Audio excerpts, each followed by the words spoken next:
qualidade e preço. 38 de volta com o nosso Patrulha RB nesta manhã de quarta-feira, dia 13. É isso, 13 o quê, rapaz? Dia 9 de outubro de 2013. Estamos recebendo aqui ainda e vamos falar a respeito dos trabalhos da MIC aqui na nossa cidade, que é um movimento de inclusão pela qualificação do especial independente, e ela faz esse trabalho há muitos e muitos anos aqui no nosso município. Estamos tendo o prazer de recebê-la novamente aqui na Rádio Barreiras. Ela que durante muito tempo teve um programa falando a respeito disso, de inclusões sociais. O que mudou realmente, né?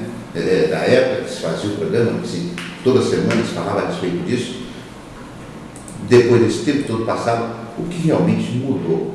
Aida, bom dia, bem-vinda mais uma vez à Rádio Barreiras.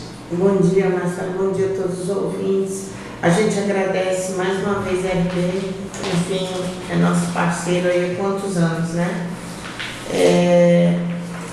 E para nós voltarmos no microfone é uma alegria muito grande. Primeiramente, como surgiu a MIC aqui em Barreiras? A necessidade que se teve de se criar uma ONG, não sei se é... Ela, na verdade, ela é uma OCIP. Uma OCIP. É a ONG, a OCIP, ela presta conta ao Ministério da Justiça. Tá? Ela nasceu assim, já. Na verdade, a MIC, ela nasceu por uma necessidade.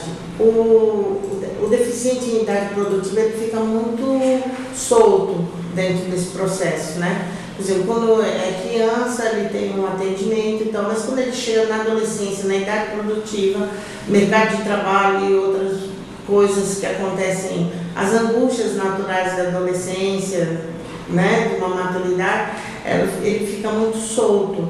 Então, uma das coisas que o primeiro pensamento era capacitar e empregar. Só que agora, sexta-feira, a gente vai fazer 11 anos de fundação. Há 11 anos atrás, isso não era muito fácil, né? Era uma coisa assim mesmo. E se falar nisso, principalmente, tabus, famílias não queriam se expor, muito isso, né? Por exemplo, você levar um filho com necessidades especiais, como a senhora própria falou, entrando na adolescência, falar da questão da vida sexual dele, da questão dos relacionamentos amorosos, do mercado de trabalho. É muito complicado. Ainda existe complicação, lógico, né? Mas a intenção nossa é diminuir essa zona de atrito. O que acontece? Aí quando a gente percebeu que o deficiente ele não tinha para onde se portar para o mercado de trabalho, nem a agência de emprego, na verdade... Até o próprio mercado de trabalho não estava preparado para receber essas pessoas, né? Embora a lei do mercado de trabalho tenha 21 anos, infelizmente, a gente não tem ainda o que a gente precisa. Hoje eu digo o seguinte, não existe pessoas com deficiência, existem empresas com deficiência. Se há 20 anos foi feita uma lei para ser cumprida e não foi, a deficiência é das empresas. Então, por exemplo, quando a gente procura as empresas para contratar, a gente tem muita dificuldade, por exemplo, com deficiente visual, com o cadeirante, porque as empresas não estão prontas. Então, a MIC não nasceu de um projeto na UNEB. Eu fui fazer um curso de gestão social. E nesse curso foi que surgiu percebeu-se a necessidade. Eu já vinha percebendo, mas assim, que eu pude concretizar isso. Porque embora eu seja mãe, avó de deficiente, eu não posso esquecer que eu sozinha não trabalho. Né? Eu preciso do técnico para ser responsável, né? Então, a gente precisava de ter esse embasamento técnico. E a UNEB ajudou muito, né, no começo, no processo de formação, nas orientações. Foi muito importante a UNEB para nós, o nosso começo. Tanto é que, para ser OCIP, não é qualquer ONG que é OCIP. E hoje a gente já nasceu OCIP, né? A gente começou toda a legalidade já atendendo as exigências e os pedidos para ser OCIP. Por exemplo, nesses últimos 11 anos, Aida, o que realmente mudou, por exemplo, vamos falar bem aqui especificamente do nosso município, o que veio mudar no nosso município? Você sempre falou a questão da acessibilidade, não só a acessibilidade ao emprego, mas a acessibilidade do ir e vir, do cadeirante principalmente. Alguma coisa mudou, os poderes públicos olharam isso com mais carinho ou infelizmente ficou no discurso público? Pois é, Marcelo, o que você está falando não seria acessibilidade, seria mobilidade urbana. Mobilidade urbana. A mobilidade urbana, ela está ruim para todos, não só para o deficiente, para todos, né? Basta a gente olhar as calçadas que a gente vê que não tem por onde andar. Em 2010, nós conseguimos com que a Câmara de Vereadores de Barreiras, após um seminário com Ministério Público, Executivo, Legislativo e técnicos do CREA, fosse feita uma lei que atendesse às necessidades das nossas calçadas. Porque nós tínhamos calçadas muito genéricas, não tinha assim uma especificação, olha, tanto, para andar tanto, para poder, onde ficam os serviços, né? O que é serviços? Seriam a iluminação pública, os postes no lugar certo, o orelhão, caixa postal e tal. Então, a gente precisava ordenar essa área. Inclusive, eu estou lendo aqui no jornal, eles estão falando aqui da drenagem fluvial, né, que nós estamos com problema de drenagem fluvial. O que é? As águas da chuva, ela não consegue escoar porque o solo está vedado. A gente se preocupou com isso também, e até hoje não foi cumprido. Então, assim, se você pensar, há 11 anos atrás, a gente conseguiu aprovar leis, muitas leis, não só a lei, como a nível estadual, federal, todo mundo trabalhando, o movimento trabalhando. Está sendo cumprida? Não. Então, nós não temos acessibilidade, não temos acessibilidade no mercado de trabalho, na educação, porque se é obrigado a colocar a criança na educação, deveria ter um técnico pronto para receber essa criança. E não é isso que nós estamos tendo. Assim. A gente dedilha isso, mas ainda não é como deveria ser. Por exemplo, hoje em dia, quantos profissionais você tem que trabalham na MIC hoje, profissionais que trabalham com essas pessoas especiais? Olha, nós temos 25 alunos na instituição. 25 alunos. Mas esses 25, eu preciso explicar o seguinte, esses 25 são pessoas que nem conseguem estar no ensino regular, porque a gente não pode esquecer, a inclusão é recente, não é isso? A inclusão na educação é recente, a inclusão no mercado de trabalho é recente, e aí nós temos aquele pessoal mais velho, 40 anos, 50 anos, que nunca foi para a escola. Tá? Nunca tiveram esse contato social, acima de tudo, também, com outras pessoas, a não ser com familiares. E né? ele vai estar incluso no EJA, por exemplo. Ele vai fazer o que lá? Entendeu? É isso. Não, a gente fala de inclusão. A criança que está na idade de começa agora, está no ensino regular, o deficiente ele tem que estar no ensino regular. Só que existe um vácuo. É com esse que eu trabalho. Esse ele fica com a gente, dentro da instituição, fazendo o quê? Atividades, maior quantidade de atividade de vida de arte. Hoje nós estamos na piscina. Por exemplo, nós temos aula de culinária, aula de atividade de vida diária, como se cuidar, como cuidar de sua casa. Porque se ele tem 50, 40, a mamãe, o papai... Tem muito mais. Então a nossa preocupação é exatamente com esse público, tentar deixar ele de maneira mais independente possível. Fora isso, trabalhando com o mercado de trabalho, trabalhamos com aula de Libras. Nós estamos formando agora 75 alunos em Libras. 75 alunos em Libras? Isso.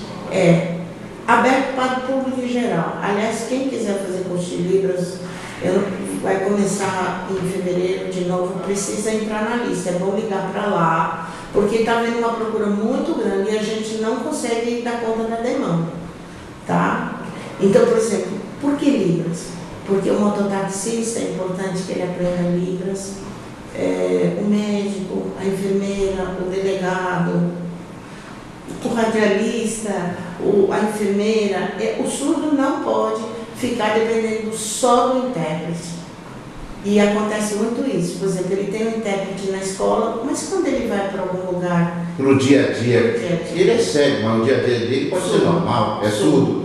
Quer dizer, o dia dele é normal. Isso. E aí a gente... Ele vai às compras, vamos assim dizer. A gente tenta colocar a população também sensibilizada, informada, formada também em Libras, para que possa atender o deficiente auditivo. O que pode se fazer, as pessoas nos ouvindo nesse exato momento, Aida? Quais os procedimentos para uma pessoa começar a ser atendida por vocês? Olha, Marcelo, primeira coisa que a gente precisa é conhecer a família, fazer uma anamnese, saber conhecer a pessoa que vai para lá e saber se a gente tem condição de colaborar com a filha dela. Porque existem algumas coisas assim que fazem confusão. Deficiência é uma coisa, transtorno é outra. Entendeu? Então, por exemplo, às vezes nós não estamos capacitados para ficar com aquele cidadão. Então a gente tem que caminhar. Um transtorno, por exemplo. Um transtorno, ou que tem uma lesão mais grave, a gente tenta encaminhar ele para outro lugar, outro atendimento. A gente não tem esse objetivo de ter a casa cheia, nem de maneira nenhuma. A intenção nossa é dar o melhor atendimento possível para todos que estejam com a gente. Uma coisa bem interessante, você falou, essa questão, por exemplo, do mercado de trabalho. Existem parcerias, ou infelizmente ainda não chegamos a isso, parcerias entre o CDL e vocês, para que as empresas levem até vocês? Estão precisando de profissionais com esse perfil para que ele possa colocar no mercado de trabalho. Que tudo isso é questão de parceria. Sim, é muito interessante essa tua pergunta. Ainda a gente sente, com raríssimas exceções, um empresário entendendo a situação. Sempre quando chega para nós, ele chega porque a lei bateu, a lei da cota. Quer dizer, obrigado. Como costumo dizer, você vai ao Pai, a Deus seja lá com você, fale, ou vai por amor ou vai pela dor. Então eles estão indo pela dor da justiça. Com raríssimas exceções, que a gente tem algum empresário que consiga entender esse processo, que consiga entender que o deficiente é produtivo, mas ele precisa só de uma adaptação. Ainda nós não estamos humanizados a esse tanto. Você vai me dar um minutinho só para me contar o teu horário, né? Vamos até meio-dia, temos 10 minutos. Deixa eu só contar uma coisa. Eu tive agora em Luiz Eduardo, a fazenda, chama Campo Aberto. Existe um projeto chamado PAI, ele vem da Inglaterra, tá? Ele tem no mundo inteiro. Estados Unidos, Japão, na Europa, em várias cidades da Europa. Ele é um programa muito bom para liderança, chama Liderança com Criatividade, trabalha com os jovens, tá? Nós estivemos, o meu trabalho nesses encontros é incluir o deficiente. Não só para que o deficiente tenha direito de estar, mas também para que os outros conheçam esse processo. Eram 50 jovens, tá? Tinha 5 deficientes, 10% da cota nós levamos. Chega um determinado momento, e aí ele vai te responder essa pergunta, eu parei para olhar assim, a comunidade estava favorável à inclusão. Então nós tínhamos um deficiente auditivo, um deficiente visual, um cadeirante e 3 deficientes intelectual, 2 deficientes intelectuais. Aí me bateu uma coisa assim meia louca, né? Eu falei assim, a gente não precisa de rampa, pois todo mundo estava remando para o mesmo lugar. Então, por exemplo, deficiente visual nunca estava sozinho, todos os meninos atendemos, a gente atendeu. Nós tínhamos 20 monitores, né, trabalhando, prontos para receber. Então, nós estávamos num ambiente favorável. E, a gente briga muito por mobilidade urbana, briga muito, mas também porque a sociedade não está pronta. Quando aquele grupo está pronto, como eu vi lá, nós ficamos uma semana juntos. No final, para você ver que coisa maravilhosa, a surda dirigiu uma oficina de dança. De dança? Ela dirigiu uma oficina de dança. Como o surdo dança, né? Como um cego tocava violão e todo mundo cantava junto. Como o deficiente intelectual poderia estar incluído dentro daquele processo sem nenhuma discriminação. Mas foi trabalhar para isso. aquela comunidade que estava lá, ela estava trabalhada, pronta a receber. É isso que nós estamos precisando. Nós precisamos que também a sociedade toda se sensibilize e pare com esse egoísmo, essa individualidade que nós estamos vivendo. Né? Afinal de contas, quem é perfeito nesse mundo? Me diz. Nós se achamos perfeitos Quem é? e não somos, né? Não, e o Ninguém pior, é nós estamos com uma crise muito séria de imperfeição moral, que é isso que traz a exclusão. Por exemplo, assim, como a gente não considera os saberes dos mais velhos? Como é que a gente precisa de uma lei para uma pessoa que não tem perna não ficar na fila, ou uma pessoa que já tem mais idade? Por que a gente precisa dessa lei? É isso que nós precisamos. Nós precisamos entender que nós estamos se deteriorando. Nós estamos deficientes. A sociedade. Claro, o ano que vem, por exemplo, tem um processo político, mas aí é para presidente, governador, deputados. E quando eu falo processo político, eu gosto muito de me ater aqui à cidade que eu moro, a cidade onde eu ganho meu pão, meus filhos moram. Nesses processos políticos, os candidatos no passado procuraram vocês para pelo menos tentar construir um projeto para alguma coisa, ou isso nunca aconteceu? Aconteceu 2 candidatos, 3 candidatos. Procuraram vocês para... Sim, para ajudar. Inclusive, nós temos sempre fizemos isso. Porque o processo político ele vai desenvolver tudo isso aí. Não podemos fugir disso, não, né? E é para trabalhar junto. Isso não existe. Essa história de separação não existe. Não. Uma coisa depende da outra. Nós temos como hábito, por exemplo, principalmente nas eleições municipais, a gente fazer tipo um relatório e enviar para cada candidato antes da eleição. Não interessa lá quem vai ganhou. Exatamente igual. A gente entrega um envelope em todos. Primeiro espera para ver quem vai ser candidato. Aí amigo sai entregando aquelas coisas, até para que ajudar no plano de trabalho dele. A gente não pode se recolher. Agora também a gente não precisa se envolver a ponto de sacrificar os nossos ideais. Claro. Né? Senão a gente não estaria defendendo quem a gente está dizendo que defende. Então, muitas vezes, tem muita gente que não gosta muito de mim. Mas eu também não estou muito importando com isso. Tem outras preocupações maiores. Eu tenho que ser fiel ao público que a gente está atendendo. Entendeu? Então, a gente tem mesmo uma faminha assim, meio de chatinho e tal, mas é necessário às vezes. Mas eles há de entender que isso faz parte também. Com o tempo, as pessoas entendem o processo. Eu perguntei isso porque é muito comum durante esses processos políticos, se falam em tantas coisas, depois de eleitos, tudo aquilo que se falou vai por água abaixo, joga debaixo do tapete e as coisas não acontecem. Eu digo, Barreiras parou no tempo há muitos anos, eu digo isso aqui constantemente no programa. Nós estamos parados, o nosso processo de desenvolvimento está parado há muitos anos. E isso é questão política. O Barreiras se desenvolve com o comércio.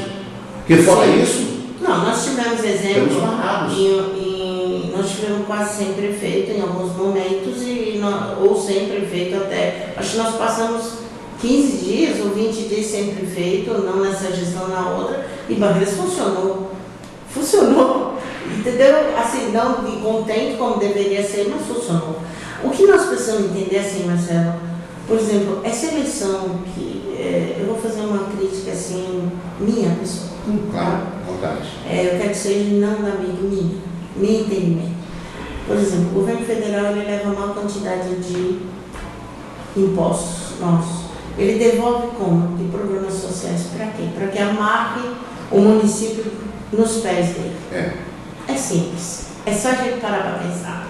Outra coisa, pouca gente pensa no Congresso, no senador, vota assim sem pensar. Não quer nem saber quem é um senador. E ele é uma figura extremamente importante dentro do processo da gente, que desacaba aqui no município.